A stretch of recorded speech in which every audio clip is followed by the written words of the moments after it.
episodes of the What's Cooking Digital Agriculture Learning Series, which is brought to you by the Data-Driven Digital Agriculture and Innovation team at the World Bank. I am Marie-Agnès Jouanjean, Senior Agriculture Economist at the World Bank, and I will be the moderator for today's webinar. And so today's webinar is an opportunity to present a guidebook created by INSKIP Entrepreneurs in France for the World Bank, and which allow us to hear more about how to build startup ecosystems to leverage the private and public sector for the transformation of our food system. And this topic is really close to my heart, and I was really pleased to see the interest it was getting with a Couples Day back. I think already more than 400 registrations globally. So I don't know if all of you will join, but I think that's a good sign of the interest on this topic. And so before I introduce our chair, let me say a few words about the logistics of this webinar. So please keep your microphones on mute to prevent any background noise. Speakers are requested to answer clarification questions directly in the chat after they finish their presentations. There will be a Q&A sessions after the presentation, and you may type in the questions while the speakers are speaking, and we have colleagues, Michael and Parvati in the team, who will collect them, and they will be addressed during the Q&A sessions at the end of the webinar. Now, feel free to contact Sunil through personal chat if you have any concerns or technical issues. Can I just ask maybe INSKIP to drop the presentation of this day so we can introduce also our chair for today, which is Diego Arias, Practice Manager in the World Bank Agriculture and Food Global Practice for the Latin America and Caribbean region, and who is going to say a few opening words. And as Diego will not be able to be with us, or I think only partially for the whole webinar today, I will be the one coming back for managing the discussion and the Q&A session. But Diego, over to you for the introduction.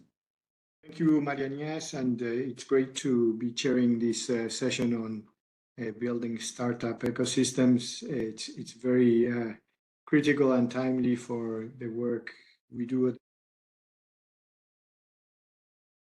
asking from us.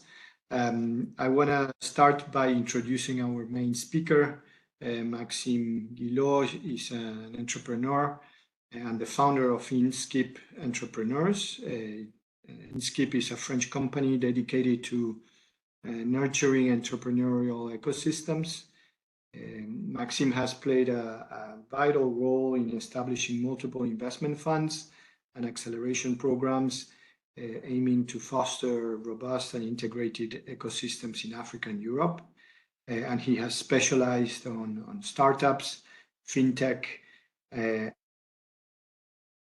like health and food.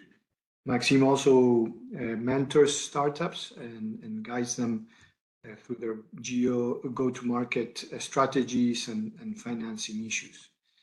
So today the idea is to look at the technical and institutional innovations that are needed to bring our food systems towards not just giving economic value to food and agriculture products, but also achieving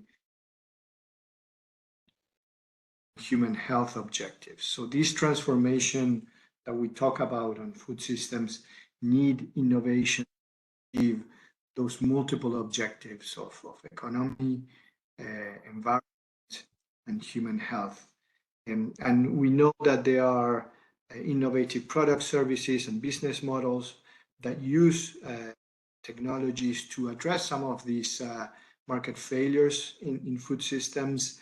And we also know that the innovation ecosystems at times in the food sector struggle to scale. We all heard great examples of technologies, pilots that have worked well, but have not yet reached scale. And this involves collaboration between public and private sector, knowing that public sector is often very involved in policies and investments towards food.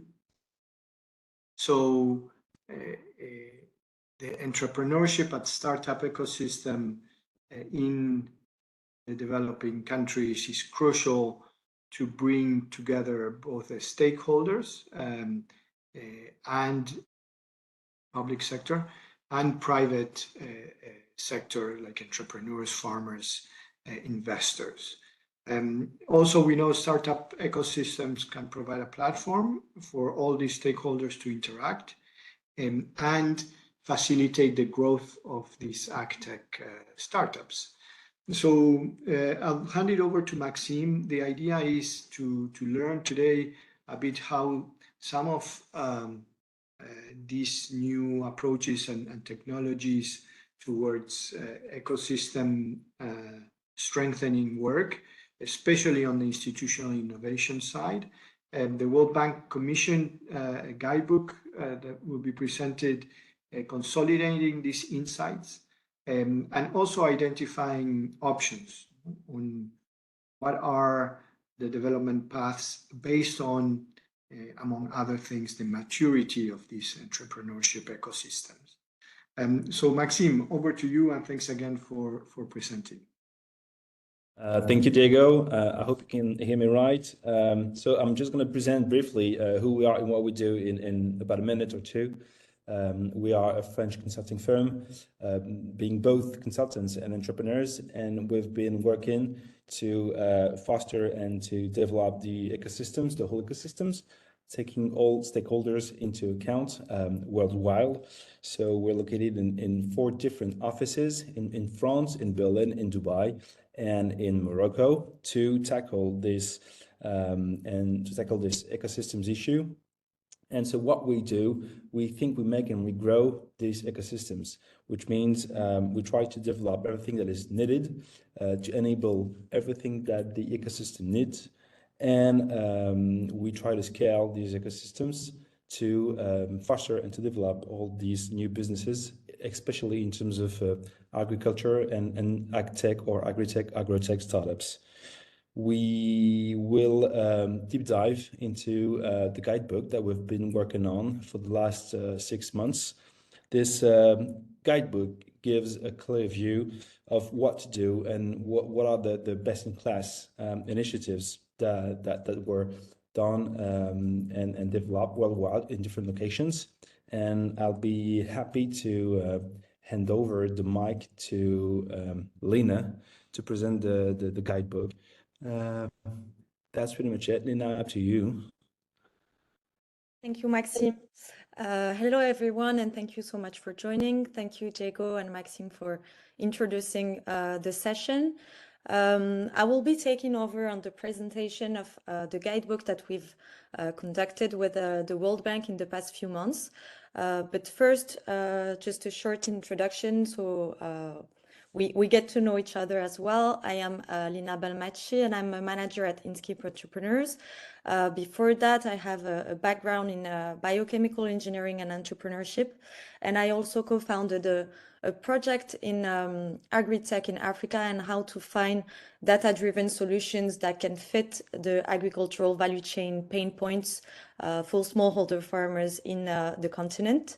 And I also worked in startups in biotech and wellness.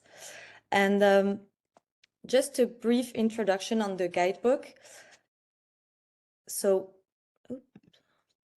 as you know, agtech or agri-tech is an emerging field that combines both advanced technology and innovative practices or business models to try and revolutionize the farming industry and the agricultural sector. There's been more and more investments in the past few years, but it is still lower than expected compared to how this sector, the food and agricultural sector, has an impact on the global economy.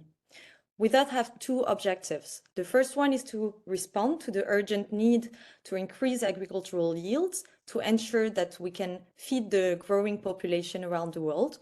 And the second one is to promote the development of sustainable agricultural practices, to make sure we are aligned with the environmental and climate concerns, but also with the evolving needs of the consumers, whether it's on transparency, on traceability, or other subjects related to that. And we are facing many challenges, and part of this guidebook is to identify them. But just to give you a few of them, The first one would be the adoption barriers, because these technologies can require some financial investments, and the smallholder farmers don't really have the money to invest in that. Some infrastructures are not ready as well for this kind of technologies. There is a lack of standardization between the markets and between the regions, because there are a lot of disparities. And the market is also really volatile due to the weather that we were talking about, but also the pests and diseases that are a bit out of our control. And also the last point, and we will deep dive more into this today, which is the regulatory issues that we can have with the government that needs to keep up with the pace of the evolving technology in the sector. So the purpose of this guidebook is really to try and facilitate and help the different stakeholders of the agricultural value chain, whether it's public, private, or other actors from the chain, to develop and scale and grow the agtech startup ecosystems in the world, but especially in emerging markets where it's becoming more and more difficult.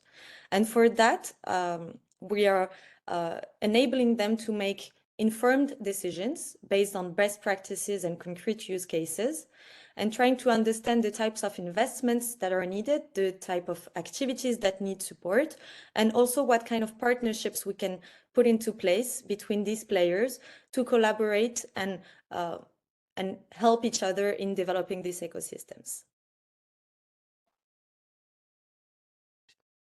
So for that, we developed a methodology at Inskip that was based on two different steps. The first one was to try and gather different points of views, because different actors have different objectives, different things in mind, different knowledge, and we wanted to have information coming from all these sides. The first side is the public authorities, try and understand how they think they can help and what kind of programs they can put in place to facilitate this ecosystems building. The second one is the startups themselves, trying to understand their needs, what challenges they are facing, and how we can help them grow. The third one is innovation programs, so incubators, accelerator programs, things like that.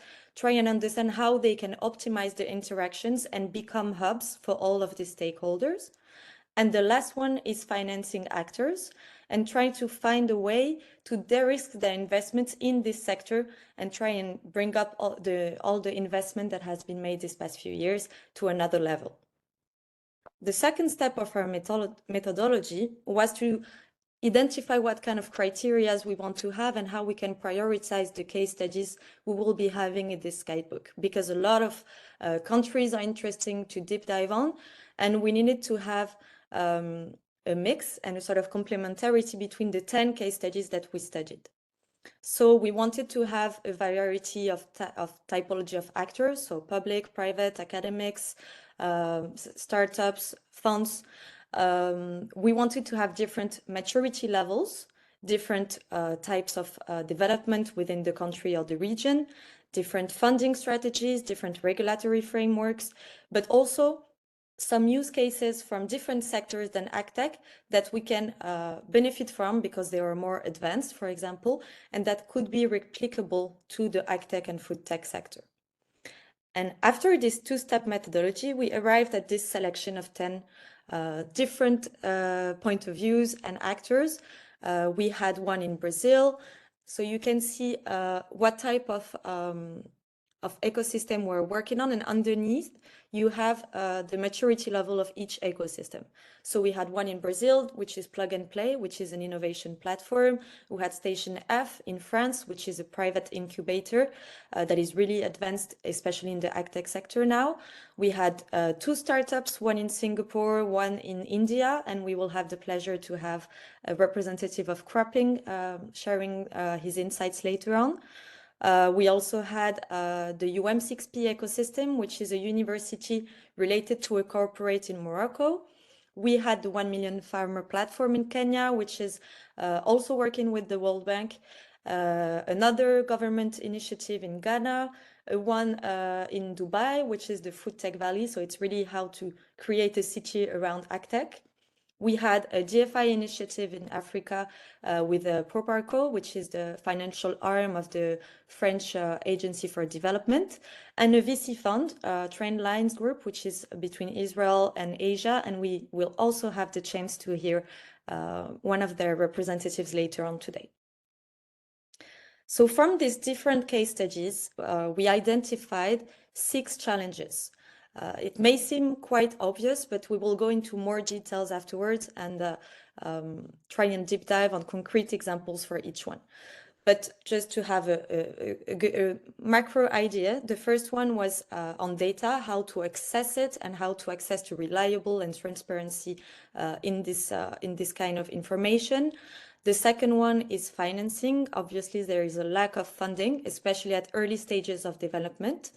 The third one is how to find product market fit. So how to manage the difference between the reality on the ground and the new developments related to technology. The fourth one is related to culture. There is still a lag of entrepreneurial mindset, especially in emerging countries, and making technology transfer really difficult, especially for researchers emerging from the AgTech ecosystem, and some governance issues also that we will have a look at that can pose problem to the programs that are implemented. The ecosystem problem is more related to the lack of interactions between the different players, and we really need to find a way to align the incentives between them and align the objectives. And lastly, it's related to regulations. So how we can attract foreign talent, how we can harmonize the legal frameworks in the different parts of the world to make things easier for these ecosystems to thrive. So if we look at the enablers, we will have a look at the enablers for each point of view that we discussed earlier. If we start with the point of view of public authorities, we have identified 4 different enablers. The first one is how to create new regulations in accordance with emerging trends and market needs. For example, in India, they have launched new regulations related to data privacy, making it much more easier for startups in the AgTech world to access data and share it also with farmers, for example, on the weather or things like that. The second one is we need to facilitate administrative procedures, especially with the creation and closing also of companies, and also bringing foreign companies into your country. And for that, the Food Tech Valley in Dubai was really good in this aspect, as they have created partnerships with public actors in Emirates to make sure that all the legislation, all the admin part, all the procedures are made easier for companies. The third one is obviously trying to find a way to get some public budgets into the ag and food sector. And for that, Trendlines found a really interesting collaboration with the Singapore in the past few years, which has allowed them to find grants also for startups and not just for financing public programs, for example. And finally, we need to find ways to implicate commercial banks in public programs. And for that, we need to have some sort of incentive for them. So for example, in the GASIC program, they tried to involve these banks, but it was difficult because it was done later on during the program. If it was done before, it would have made a lot of sense, for example, to assign part of the public budget that was assigned to the program to the commercial banks so they can lend money to the farmers that were part of this program. And then they risk their investments, obviously. If we look now at the point of view of startups, we also have 4 enablers identified. The first one is passing through local intermediaries. For startups, it is really hard to go to market directly tackling farmers. They can pass through cooperatives, farmer organizations, or some sort of associations that would allow them to lower their acquisition costs, but also gather data that is already harmonized at a central level. The second enabler is to develop regional solutions. So for example, startups are really focused on their first market, and sometimes it is too niche, so it's not attractive for investors. And if they have in mind from the beginning that they want to internationalize or they want to create a Pan-African market, a Pan-African company, for example, they will be more attractive and they will be able to raise funds more easily. The third one is we need to adapt. These startups need to adapt to the market and its evolutions. They are developing a lot of innovations, but they need to make sure that they are responding to a specific need on the ground to make sure that farmers will use it, will adopt it, and will have the money to buy it and to pay for this solution. And finally, it is related to IP. This is something that is not done enough in the agtech sector. They need to have some sort of coaching on IP strategies, especially for researchers that are becoming founders afterwards, to ensure that we have some technology transfer processes in place and that the ownership of this IP stays within the startup's assets.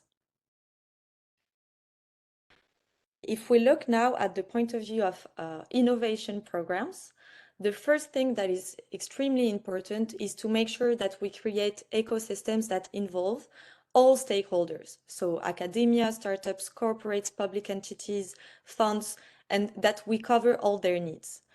And then there is also a really big need on acculturation. And this needs to be free and accessible to all, especially some sort of trainings on entrepreneurial mindsets for future entrepreneurs, for service providers as well. And for example, Plug and Play in Brazil is doing that with corporates.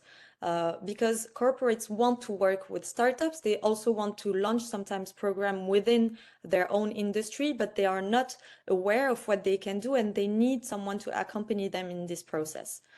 The third one is differentiating programs, because agri-tech and food tech is a huge, huge sector. And to make sure that the value proposition offered by the innovation program is strong, we need to make sure that it is on a specific vertical and that it is really talking to the person, the target in front. For the two last ones, the first one is exchanging information and data with the public sector.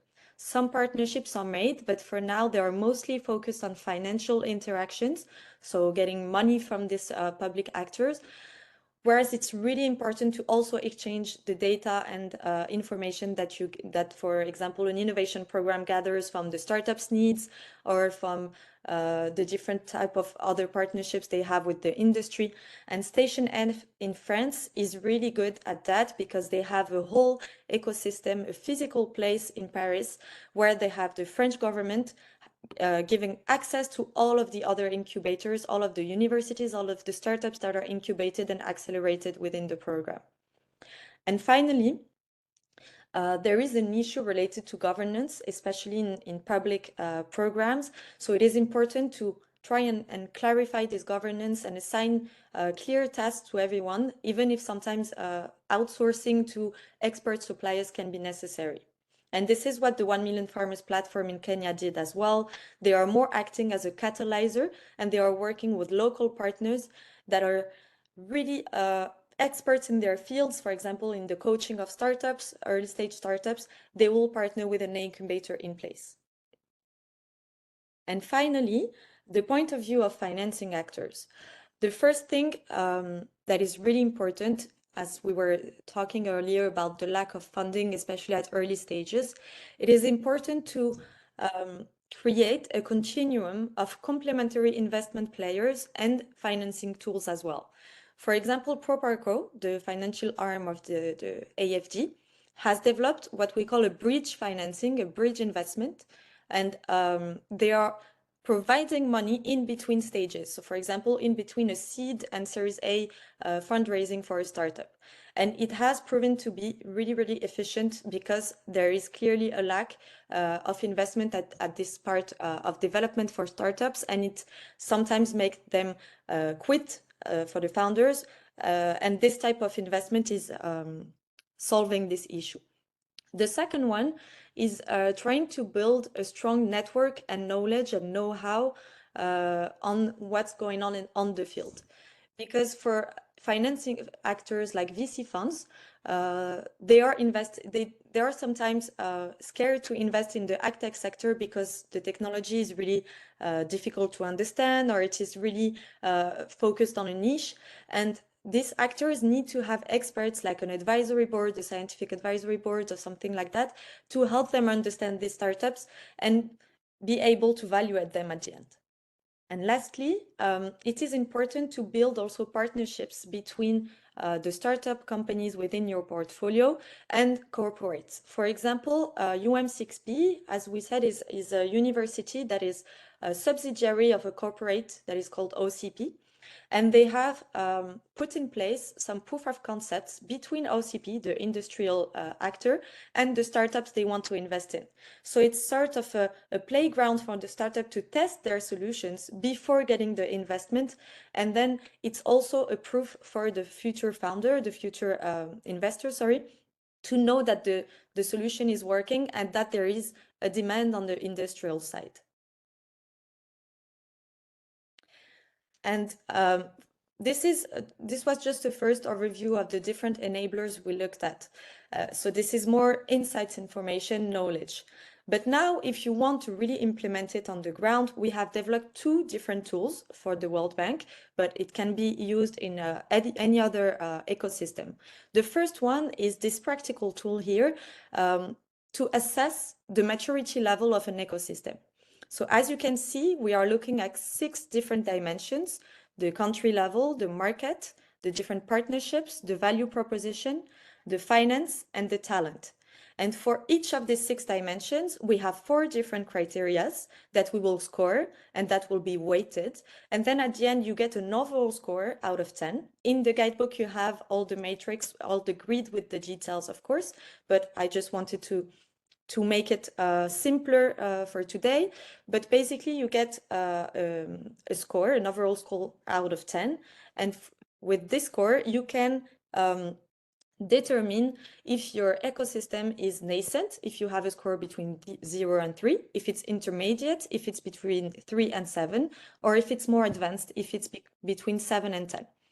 And for each of these different ecosystem maturity, you will have different things to put in place. You cannot have the same action plan for a nascent ecosystem than an advanced one. And we have some information that is high-level information, but we will show you afterwards a little bit more details. But for example, if we look at the collaborations to develop and the players to involve in the ecosystem, for a nascent ecosystem, you will more focus on accessing the farmers' organizations and trying to enhance their productivity and have a social impact. And for that, we think that the most important thing is to create partnerships within 3 parties: the public, the private, and the farmers. And acculturation is key. This is why, in terms of solutions, the basic solutions, traditional solutions, will be the most benefiting most to this ecosystem. So for example, trainings on best practices or marketplaces for inputs for farmers or things like that. And for this kind of activities, the financing will come mostly from governments or from development agencies, development banks, because they are more focused on the impact on the ground. If we move to a more intermediate level maturity, here, you usually have some local startups. They are still early stage, they need to scale. And for that, the basic need is to have incubators in place, because they will provide the training and the coaching of soft and hard skills for the entrepreneurs that do not have this culture yet. They will help them with coaching on how to get to their product market fit. They will allow them also to develop some corporate partnerships, as we were talking about earlier with UM6B. And they will also help them collaborate with the ecosystems in the region. And for that, you will have a mix of traditional solutions, but also some more innovative ones, such as smart irrigation systems. And in terms of financing, you will still have the need for public financing, but you will also start to be appealing for some local private actors, some VC funds, for example, that are focused on a region. If we move to the more advanced ecosystem, now we need to really consolidate all of this and have an all-in-one offer, usually in a physical space as a Station F did, and have acceleration programs. The goal is to go to scale. And for that, you need to attract international startups, but also develop the local ones. You need to have communication, events, create hubs of innovation and things like that. And as the ecosystems becomes more globally attractive, it will become attractive also to international actors, to business angels that will complement the public and private actors that are already financing the ecosystem. And in this kind of advanced sector, you will have solutions that are much more disruptive, such as what we saw with food tech, alternative proteins, for example. You can see here that as we move on the maturity level and as we have more and more mature ecosystems, you have an involvement of the players that is also going crescendo.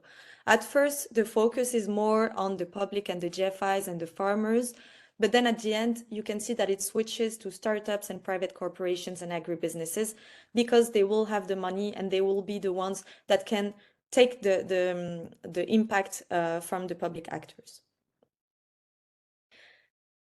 Just to give you a brief idea of what was the second tool was the action plan. We developed one for each point of view, so each actor, but also for each maturity level. This is just one example for the local government for intermediate level of maturity. And it shows you what kind of exchanges they can have with the different actors and what kind of concrete actions they can put in place. So, for example, they can help put political initiatives with academia, with universities to try and create technology transfer mechanisms. They can exchange information with innovation programs. They can give grants for hiring and training of talent. They can also facilitate putting in contact the different actors like cooperatives, agribusinesses, and some actors of financing. I will not go into much details for the sake of time, but of course, we will share with you, if you want, the complete guidebook where it has much more details on these different action plans.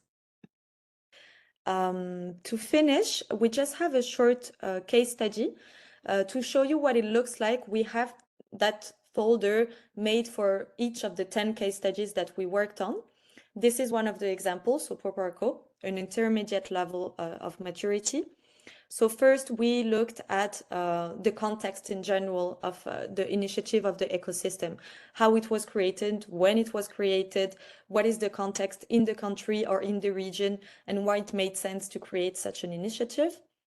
Then we go into more details of the kind of interactions they have in place, what kind of stakeholders are involved in this ecosystem. So for example, for Proparco, they are involved with incubators, with other financial firms, with local governments and agencies, but also with GFIs such as IFC, part of the World Bank, or the FMO.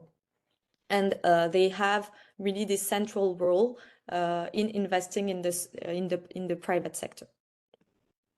Finally, we have some zoom on the operations they have in place, how they work, what kind of team they have in place, and what are the perspectives in the next few years. We have here a little focus on the bridge fund that I was talking about. And for that, they actually put it in place in collaboration with Digital Africa, which is another subsidiary of the AFD. And they have made this investment there, this dedicated fund for early stage startups that need money in between stages of fundraising. In terms of financing, how they get their money, where they get their money from, where they can put it in, and usually it's in different types of investing actors. And one success story that will be interesting to look at as well is that they have developed an African private equity fellowship that we are actually operating at Inskip Entrepreneurs. And it had one goal, is to train the different investors in the African continent to make sure they can have all the skills in hand and all the networking, all the different information, insights, and players at hand to help them make more investments and also more intelligent investments, to de-risk their investments and to make sure that the continent is evolving in terms of investment in startups in general. And finally, you have some best practices and challenges for each case study to make sure that it can be reused for your ecosystem if you are part of an ecosystem, or if it is for a client, for example, for the World Bank. If you want to have a discussion with the government and you want to have some ideas of what to put in place, you can definitely use these different case studies and these different enablers. I think we're good on our side. Thank you so much, and I will hand over to Sujit from Cropin, the Indian startup that we were talking about, and Sarai right afterwards from Trendlines Fund. Lena, hello everyone, good evening. So from a perspective of sharing our experience at Cropin, we started way back in 2010, and this was a time period when AgTech was not even a coined word. There was nothing called as technology in agriculture. It was all sporadic. We started with the vision, can we digitize every single farmland on this particular planet and make it sustainable and productive? We initially started with the idea that we will probably go and start working with farmers directly, but as very rightly highlighted even in the guidebook, at that nascent stage, it made more sense to work with intermediaries. And that's when we pivoted to work with intermediaries, which were organizations like governments, public sector development agencies, or private sector development agencies, and agribusinesses. And through them, we reached out to farmers to make an impact. And that was our starting point. We focused on building out of India. The advantage that we had as a result of starting off in India was the fact that India was a great representation of the microcosm of the global agriculture ecosystem. It has large farm holding patterns. It has got small farm holding patterns. It has over 15 different agroclimatic conditions. It's got a diverse crop variety portfolio. It is also the food basket. It does export a lot of the produce that it produces. It also imports. So we had all those use cases that we could really solve for. So there was scale, the market was available in India, and we had a strong government ecosystem supporting the agriculture ecosystem through public spending and very structured programs that were built over a period of time. And one good reference, and this is what I'm going to probably share as insights of our own growth and how we evolved through various stages, is the first model was being able to work in your native country of origin. In our case, it was India. We were lucky that we had a government that was spending. For example, a classic example is the Pradhan Mantri Fasal Bima Yojana, which is probably by far the largest public sector supported crop insurance program in the world. Now, when they decided to launch that program, they were also bringing in private players, not just startups like us, but also private insurance players into the program. They ensured that there was a central agency that created a structured framework of what is going to be acceptable in this program. For example, how will technology be used? What kind of outcomes can be considered as acceptable? What kind of technologies, and even going to the detailing of the kind of models, AI/ML models that will be approved. Everything was nailed down and created like a guidebook, and then it was handed over to all the states across the country. Because in India, agriculture is a state subject. Now that meant that there was no ambiguity, even for players like us who participated in the whole program of building that pilot, etc., with the centralized agency that the Indian government had put together. We got empaneled. There was a defined way of engaging with government, irrespective of which state governments that we will end up engaging with. And state governments use that as the guidebook to actually come out with requests of proposals. We knew what we were actually pitching in for. We had already prepared our solutions in that direction. So it made it easy for startups like us to really engage and scale along with the program. That's one example of what helped us, frankly. And this is just public-private partnership. Another example of the model that's really worked for us, because today our solutions are deployed across 100 plus countries. That really worked for us was our partnership with development agencies globally, where development agencies are acting as intermediaries of working with private players, with governments themselves, to help them understand how could they use technology to solve different aspects. One example is the work that we're doing with BMGF in the African continent, where there is specific focus on solving for food security around certain major crops like maize, paddy. Now, it's very difficult for governments to try and build the framework of how to engage technology players like us, build a framework of what kind of technology solution will help them in probably creating the right decision-making system. But that's where an intermediary like a development agency comes to play, helped us build that framework, get the buy-in from the government, and then worked with us to really deploy that solution and showcase it to the governments involved on what is the kind of outcome and output that they can get, so that they have a proof of concept now that they can invest in and bring in other investment parties, etc. That is another model that really helped us scale in a lot of markets. And the third, but not the least, is working with intermediaries like private players, agribusinesses themselves, input providers like seed production companies, crop protection companies, also FPOs, finance, which is banks who are into building credit products, or insurance companies building risk products, as well as food processing companies.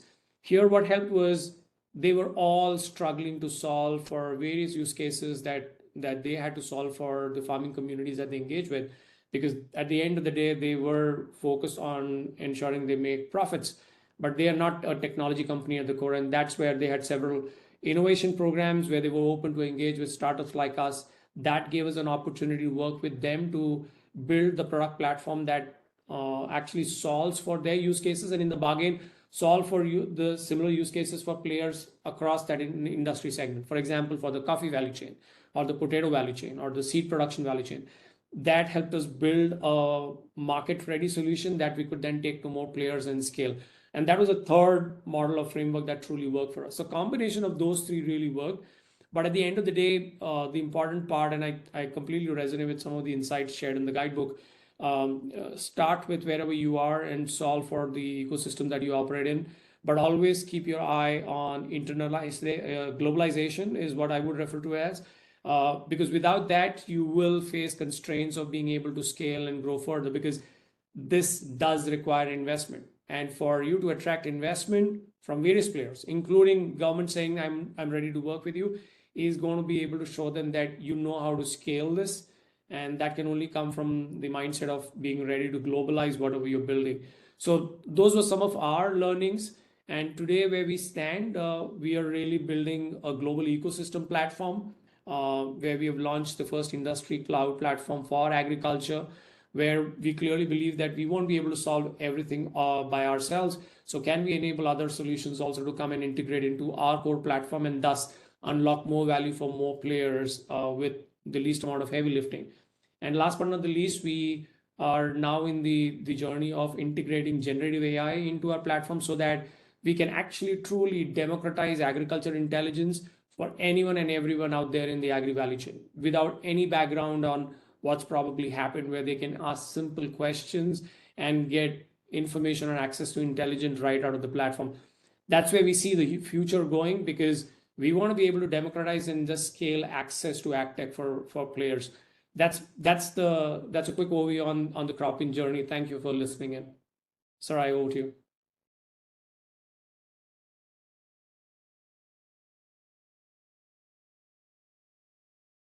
Hi guys.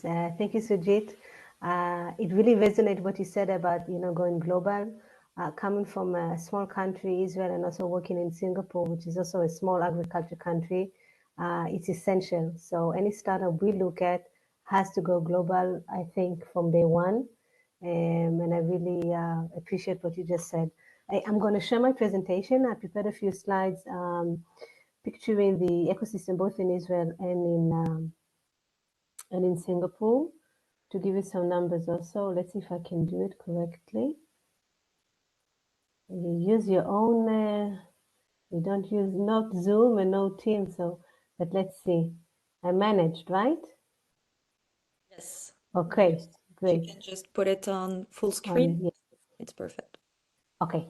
Yes, perfect. So a little bit about Trendlines and myself. So I start with myself. I've been working in the ag and food industry for the last 16 years. My background is mainly business, studied in an Israeli ag tech company, selling both software and hardware components to dairy farms, mainly in Southeast Asia. Did a lot of agriculture projects in developing countries. And then I moved to the Trendlines group. I've been working in Trendlines for the last 10 years, and I'm responsible for the investment activities in ag and food with part of a team.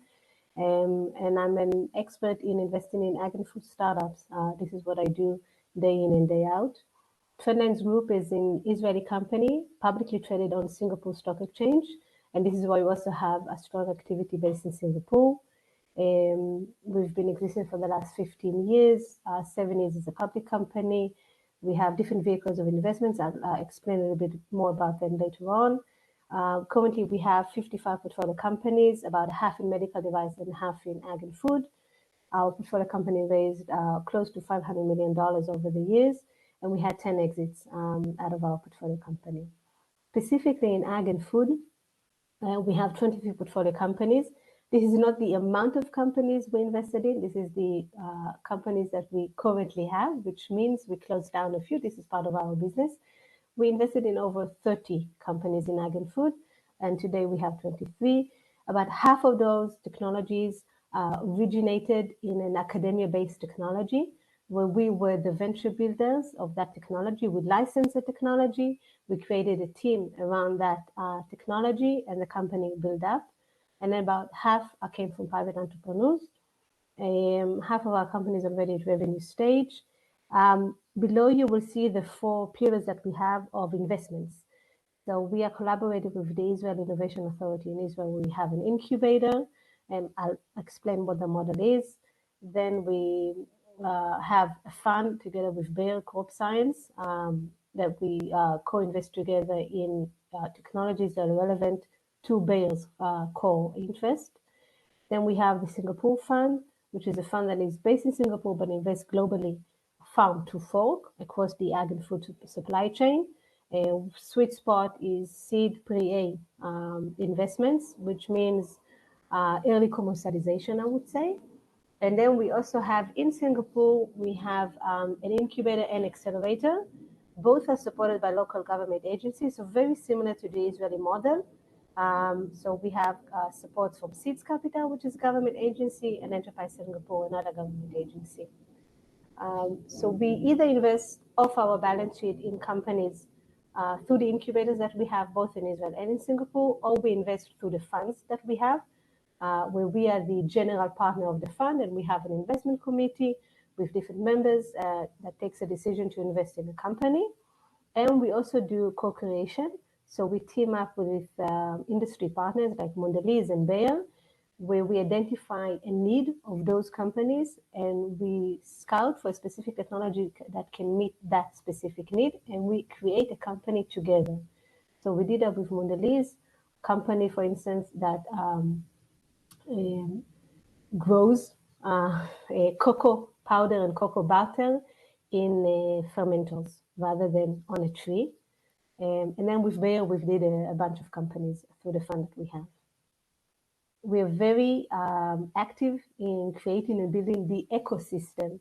Ecosystem means you gather all the different players of your industry, which is ag and food, which includes startups, academia, government, and obviously investors, and try to create some kind of a community. So in Israel, we are the pioneers of the largest ag tech investment conference in Israel that gathers more than 1,000 attendees each year. In Singapore, we are the proud founders of a WhatsApp group, which seems to be very, very active. And really, all of the different members of the community are there. And it sparks a lot of conversation and, swapping ideas with one another, and also creating some real-life activities and events. A little bit about Israel, and I have similar information about Singapore as well. In Israel, on an average day, you have about 600 different agri-food startups at different stages. In 2022, they raised about $700 million. Previously, they raised $1 billion. But all of the industry is going down from investment perspective. So this is relatively, I would say, similar numbers in all countries from the decreased amount. We rank number 4 as a hub in agri-food. Usually takes into account the number of startups and investors and deals that you have. From an investment perspective, back in 21, we ranked number 7. And Israel is ranked number 1 for many years now, with having the highest expenditure on R&D as part of the percentage of out of the GDP on OECD countries. And this is continued to be number 1 in the last few years. What makes Israel very special, I think, is the combination of these 4 groups of ecosystem players. One, you have the growers. Israel is a very active agriculture company, very similar to India in that perspective, obviously much smaller, but we have almost all the types of the agriculture verticals in Israel, except I would say for very large open fields and grain providers. So we grow a little bit of wheat, but we don't do corn and soy just because of the size that we import. But the rest of the stuff is everything grown in Israel. And we grow enough also to do exports. We have very strong R&D players from the academia. So we have 300 different research groups in the different academia organizations that are only focused on agriculture and food. Then we have the industry. Industry is both private entrepreneurs, but also a lot of industry companies. So agriculture companies, food companies, and a very high presence of multinationals in Israel. This is a core competent because when you are an early startup and you want to engage with the global industry that is relevant for you, it is not enough to start with Israel or with the country that you are at. The Israeli farmers are very good at being beta sites to test out your technology and to fine tune it before you go global. But once you want to go global, you need those MNCs, maybe on a technology level, even just the regular stuff of Amazon and Amazon services and and Microsoft with just the cloud services that they have globally, but also the global players like Bayer and Syngenta, all of them have presence in Israel, which makes the scale up and the connectivity to the global industry very easy compared to other countries, I would say. And then we have the government with different programs. So with the government, we have 2 entities that support Israeli startups. One is the Israel Innovation Authority with different programs, specifically on ag and food. There are 4 incubators that have some kind of an ag and food angle that they support. There's 1 corporate innovation lab that is focused on food tech. And over the years, on an average, they provide about $35 million investments in new startups in this field.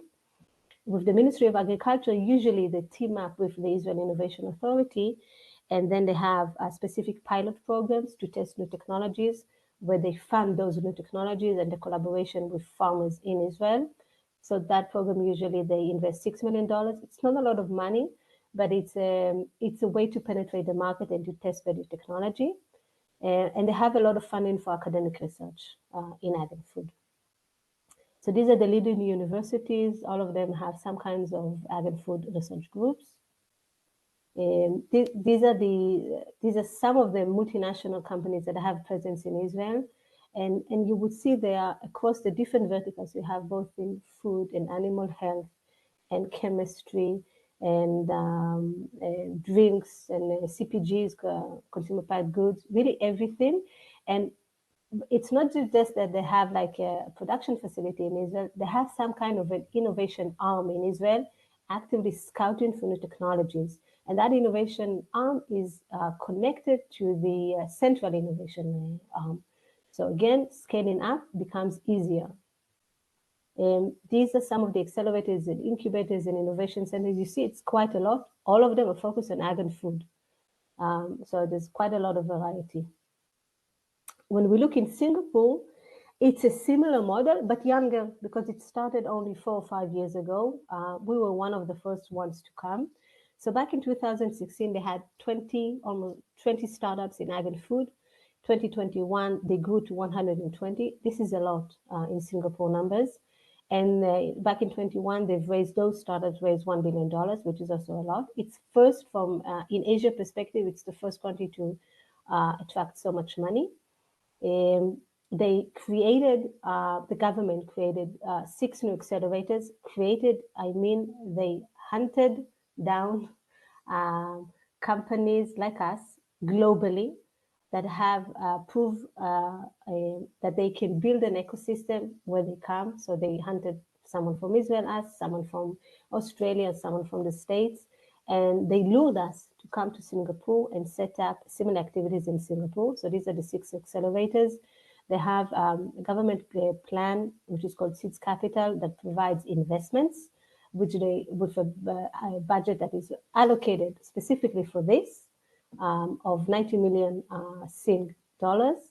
And we use that program.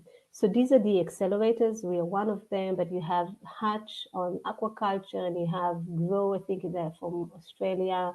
The Yield Lab is a global one. And then you have the investors that use the Seeds Capital money, as we do. And they also, take pride in trying to foster collaboration between the startups and the multinationals that they have, and also the multinationals that are more regional, like Olam. It's a commodities company, but it has a very strong presence in Southeast Asia. LDC, it's a global company, but have a strong activity in aquaculture in Singapore. Nestle is also running some kind of a program. So they're really trying to foster that type of collaboration within the local ecosystem. That's it. I'm open for questions. Did I stop sharing? Thank you very much to all of you. I'm taking the floor again. Thanks to all the presentation from Nina and Maxime, and to the intervention from Sujit and Sarah. I think that was, to me, very interesting. And before I give the floor to the discussions, just a few points for you to already think about for the next conversation, hoping that we can have maybe an interactive conversation between you all. But a few points I really liked and are really resonating. I just came back from Kenya. I just read an ecosystem analysis from Madagascar, different countries, different level of maturity. We had some comments saying that some of these initiatives from very mature ecosystem are really not to be reproduced in these other ecosystems, but we've heard from the guidebook some different options for this to happen, which having the experience for both these two countries, I think are very relevant. But some things I particularly liked, and maybe we can reflect on a bit more, how to align incentives. I think that really is the key element here. Reflecting on what I just read about Madagascar, the issue of entrepreneurship culture, which is extremely important. And, me coming from a research background, knowing that it's really not easy to step into this entrepreneurship mindset and taking risks. So how do we de-risk? How do we allow all the stakeholders to feel that they can take that risk of developing new ideas and testing new markets? And maybe some reflections on experience also with our own colleagues at the World Bank. We have people from the agriculture ecosystem, but also from more the private sector. And when you talk to them about how the World Bank can support these ecosystems, they come to you and say, well, no, it's a private sector initiative. So, but we see from the experience presented in this guidebook that the government is really important. So, how can we think of a short answer for them? And really liking the experience of both cropping and on the Israel and Singapore side, and reflection also the role of corporate companies.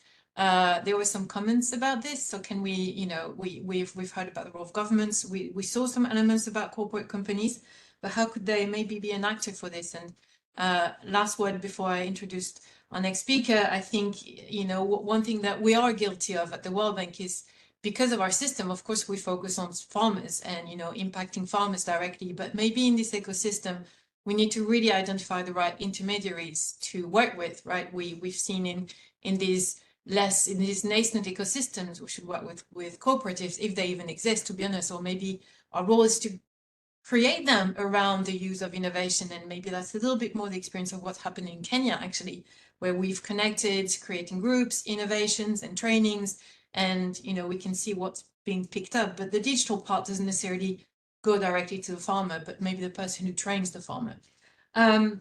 So without further ado, at my end, I would like to introduce our discussant for today.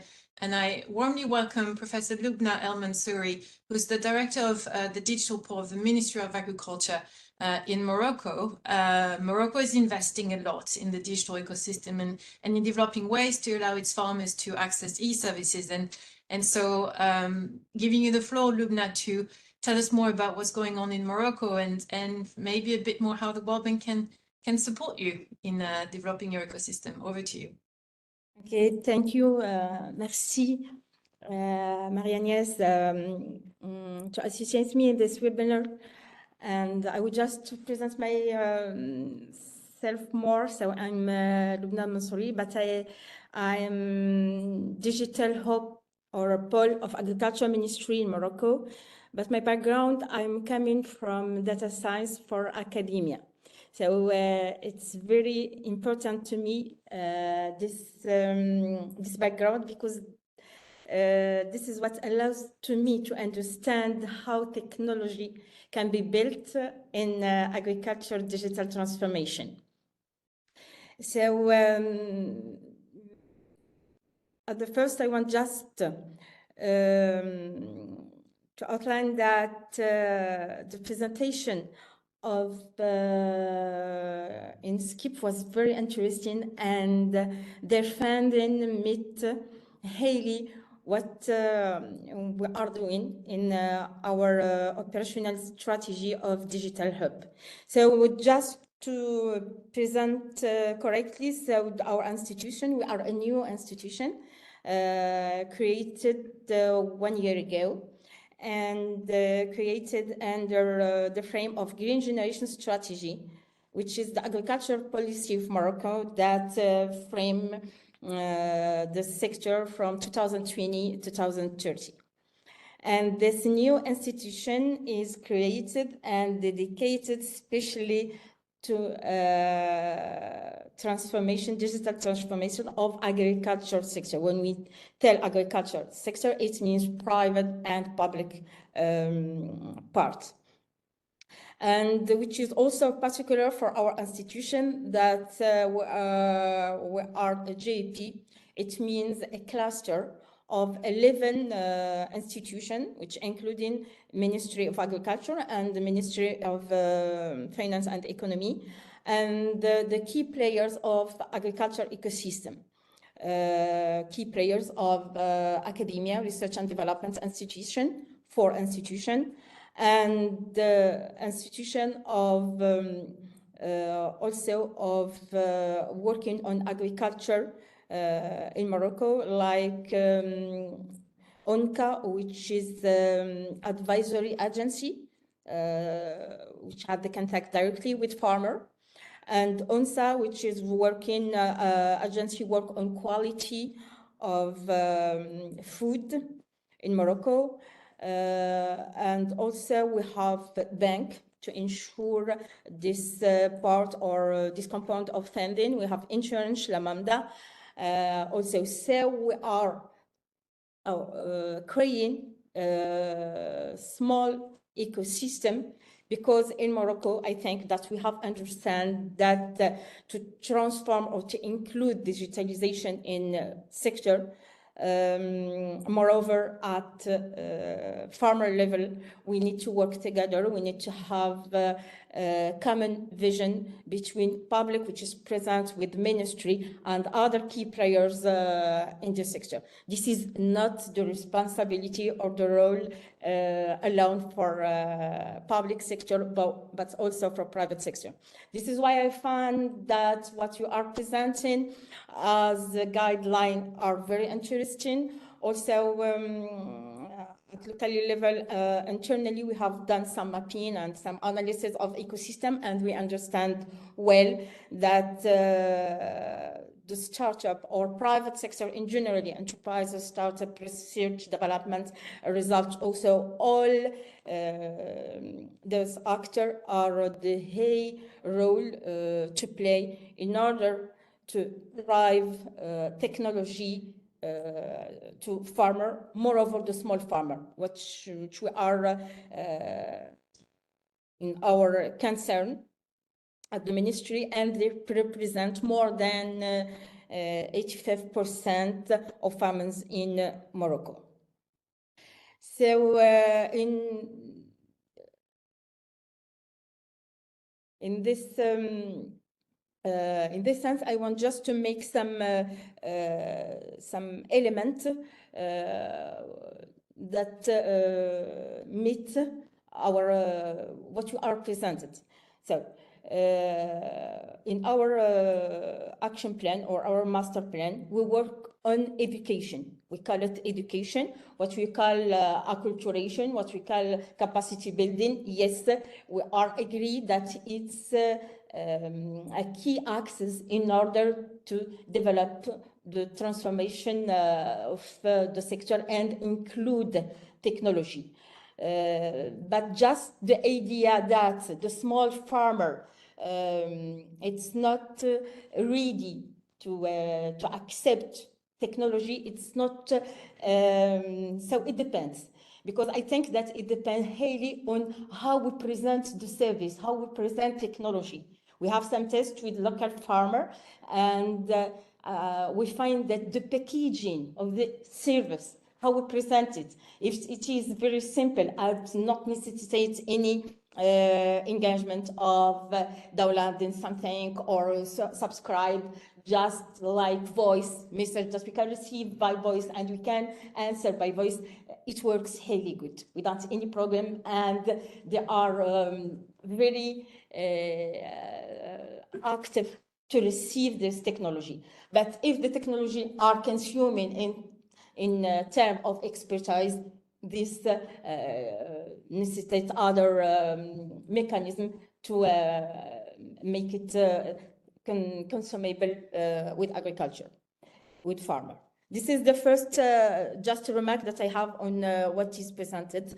The second one that added to education that is important from top management to farmer, not just farmer, for education and for capacity building. We need to understand what are, because we speak a lot about technology, IoT, deep learning, machine learning, artificial intelligence. There are many, many words this day, but I think that we need to have a common understanding of all this words. For top management, it's very important that they can include this new notion, new technology, new concepts in their conception of projects and in their how they can make their strategy. They must understand how can be useful to how they can be contribute to achieve the KPIs of agriculture strategy in general, like the well-being of agriculture, the higher productivity, higher yield, and so on. They must understand that yes, it's possible by many ways. So after education, that I think it's very important from top management to farmer, and also how we package the service or the technology in general manner. This is the second way that I think that it's very interesting. The third thing that it's really that the ecosystem of digital agriculture or the agri-digital, each actor has his role, his responsibility, and his connection with the other actors. But we think also that startup has a high role to do. And in Morocco, I think I don't follow all steps of your guidebook, but I think that we are in the intermediate level, I'm not sure. But I think that our ecosystem of startup In Morocco, we have many acceleration program, innovation program. We have more than, we make some mapping and found that we have in Morocco more than 100 accelerator and incubator. And every year we have about 10 and 20 acceleration program. But up to now, the rate of transfer of this technology are very low. So there is something in this chain value between technology production, development, and creation, and technology consumption. There is some gap, and we are working. And here I ask you, this is something that we need your help in, how we can maximize and accelerate this transfer to farmer. And one of the ideas that we have found in our international benchmark is to make some digital farm, like demonstrator, and also to assist the technology, because I know that in acceleration program, every startup will have, before being selected, assessment, entrepreneurial assessment, technological assessment, but professional assessment. It means that I think you have already tell this in your guidebook, like fit in the market. This is the idea. The technology could be where, and robust, strong scientifically, and even if the business plan is also good, but it's not fit the market, it's not fit the needs of farmer. So with this assessment, I think professional assessment or assessments in the farmer to test this technology, to validate it in different configuration, in different crop, in different situation, could give us a good idea about the operationality of this technology, concretely how we can use it, or how we can make trust in. Also, this digital farm that we try to create, a network of digital farm, it will be also a space of open of all ecosystem. This is also can reinforce the relationship between all key players of ecosystem. It will be open to researchers, to companies, to cooperate, to make some tests, to discuss, and to have also some pedagogical visits, some demonstration, because without the farmer, I think the spirit farm is the same all over the world, but in the Moroccans, if the farmer can see the technology and the results of the technology and how it enhances their own KPIs, it will be less trusting than if you can test it. Thank you so much, Lubna, for your perspective. So I think there's a clear ask already to our panelists and to InSkip, which is, how do you maximize the transfer to farmers, and what are the solutions that we've seen around the world that we're allowing this connection. So I don't know if someone wants to speak first, take the floor. I let you take the floor. Nina, maybe, do you want to say a few words? Sure. So the question is, how do we get this information to the farmers on the ground? Yes, I think that what Lubna was mentioning is that there are so many technologies available, but how do we make them useful? How do we connect the last elements of which is basically, the whole section of this, the whole purpose of the guidebook, but I guess the last mile, really, how do we get it to the farmers and to convince them of the use? Yes. So from my side, I would say there are maybe three things. The first thing is, before trying to get a technology to the farmers on the ground, the actor that is trying to do that, whether it's a startup, a program, or a corporate, or anyone, they need to really gather insights on their needs beforehand, because they need to adjust their product or their service to the reality on the ground and to make sure that it matches. The first thing is to really go on the ground, discuss with these farmers or the cooperatives that we talked about. So trying to pass through intermediaries to collect this information before offering a product or a service. The second thing I believe is to also have other type of actors interacting with them. So we talked a lot about the ecosystems, but it's actually what is most important to me is that you don't go there with one product and you try to convince a farmer to buy it. For me, what is really important is to come as a consortium of actors. So if you go into a community of farmers, for example, in a specific value chain, you need to go there, and the go-to-market needs to have a financing actor, an insurance actor, a public actor, or a program that will give all the soft skills and the acculturation that we were talking about, but also an actor like a startup that will be really on the ground to make sure there is a follow-up on the usage of this new technology. And the third thing that is important to have in mind is depending on the level of maturity, again, not all technologies are made for all countries or all value chains or all typologies of farmers. It is important to start maybe small, but with a large group of people that will get to the next stage of development before trying to propose really high-tech or really developed technologies when the reality on the ground is not there yet. I don't know if someone wants to add on, but thank you. Yes, I was going to say that. I don't know if anyone wants to take the floor. Go on. Yeah, I've got a perspective on this, as in, and I'll try and visualize this for the audience. For point number one, we all are building technologies, and there are several startups building technologies. There are agribusinesses building technologies. Governments are trying to build something and also get the farmers to adopt it. There's just too many things. At the end of the day, it's the same farmer that we all are trying to extend this technology to.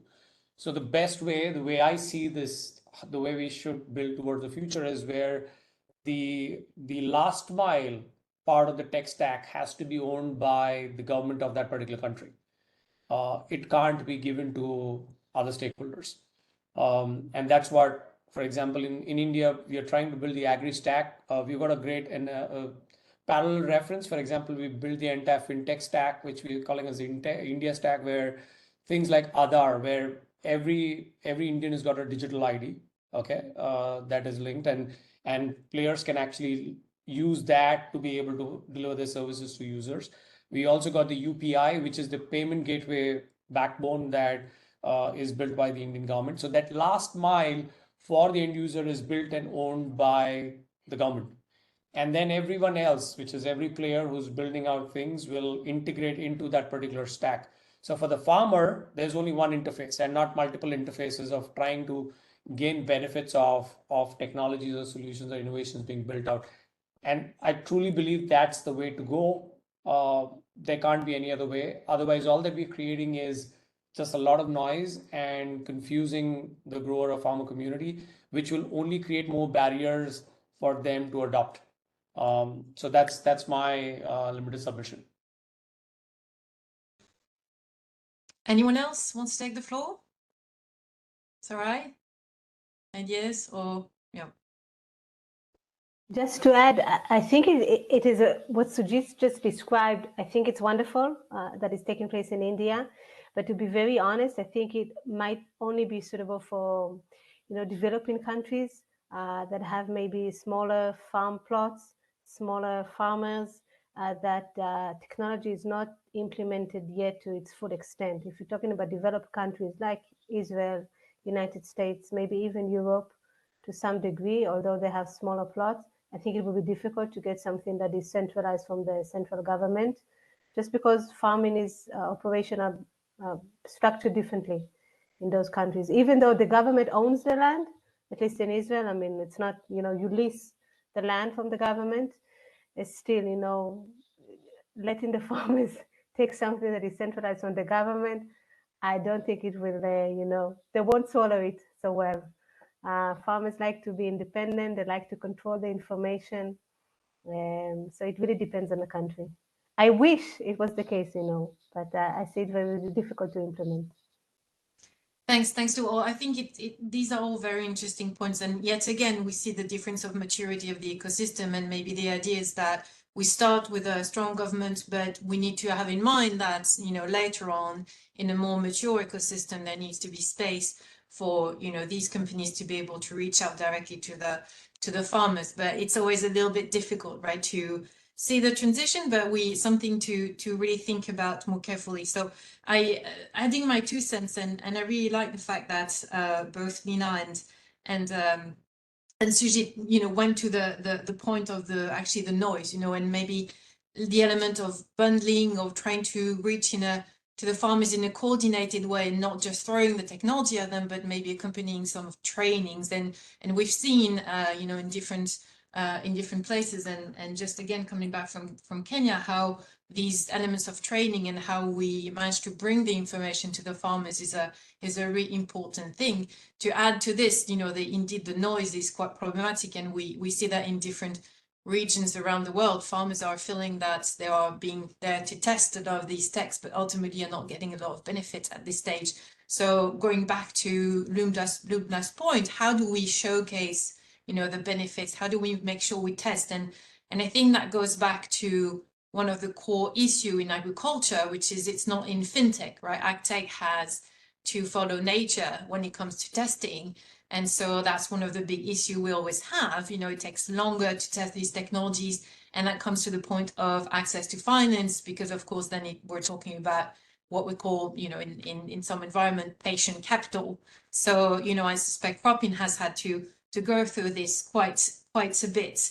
And I would like to move on to another issue, which I've seen can be problematic, which is, the question of entrepreneurship ecosystem, entrepreneurship spirit, and the question of capacity.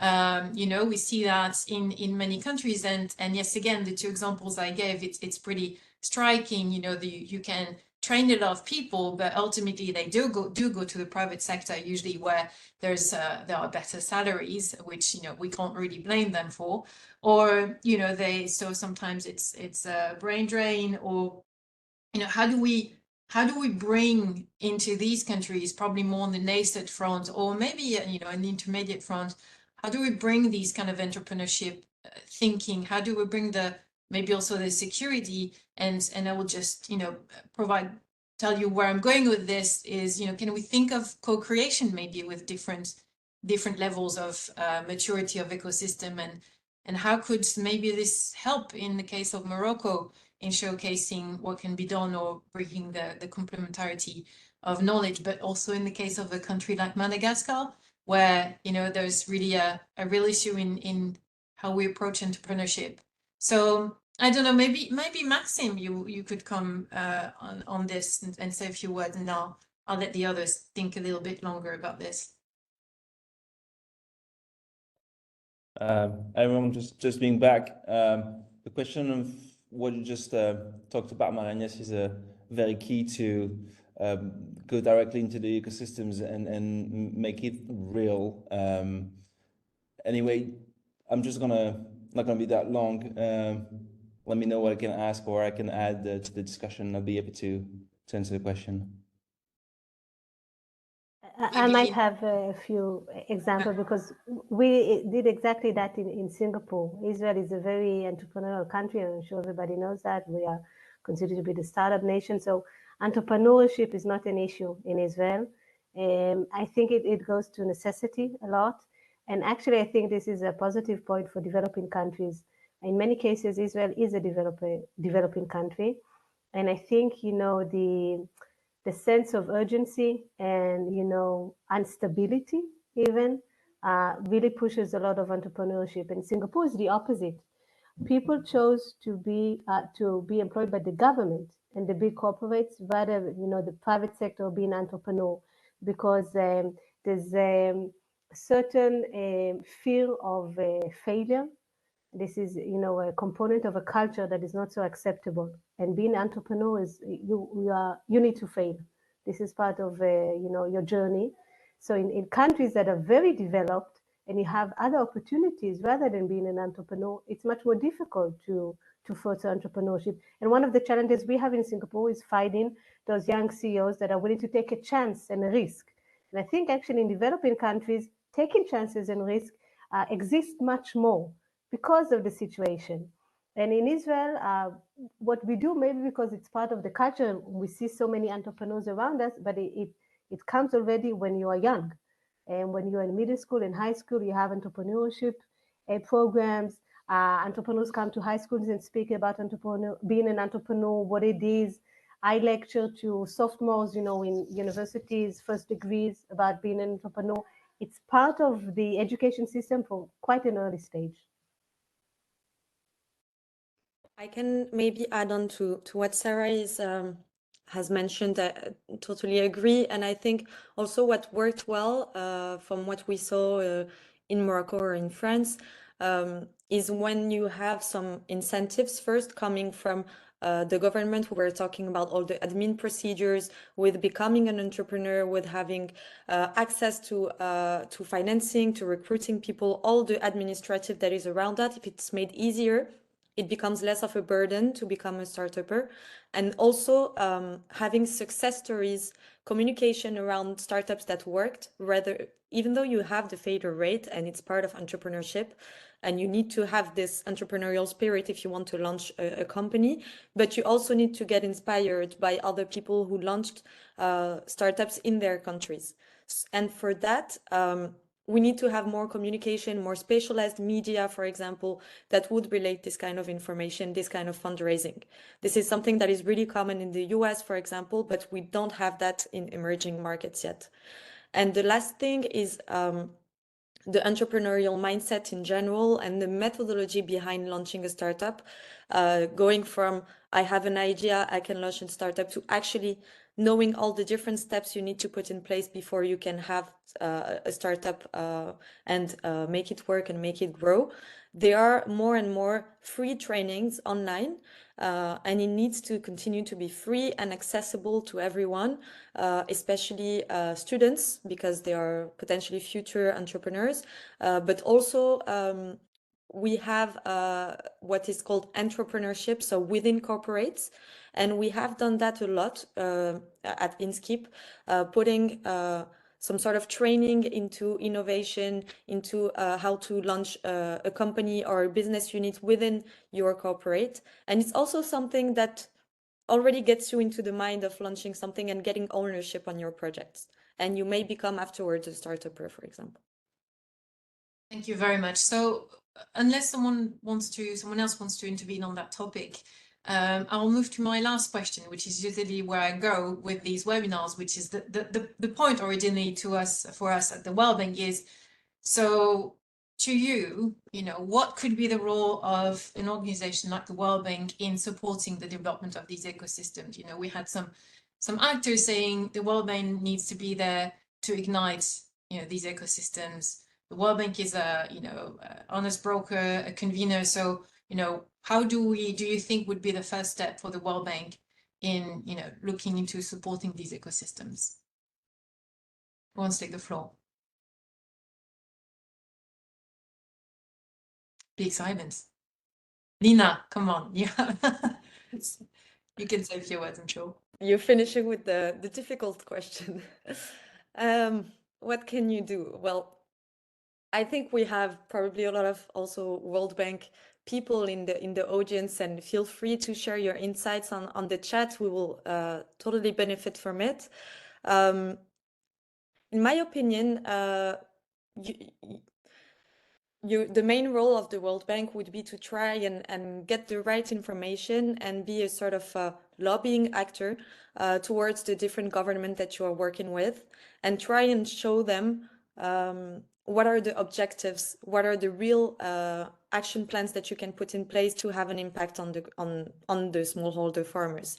And for that, it is, I think in the past few years or in the past decades, there has been a lot of studies, a lot of let's say, superficial analysis of the markets and what can be done. And we need to go a little bit further and deep dive more into each ecosystem and benefit from all these studies that have been made and try and get only the right information and use that to put a real action plan in place and co-construct it with the government, and not just trying to give money and not know where it's going, or not follow up afterwards where what actions they have actually put in place, but become real partners in these endeavors. For me, it's what makes more sense, being more operational and partnering with companies, potentially outsource some parts of the work with companies that are experts on that, or local companies, etc.,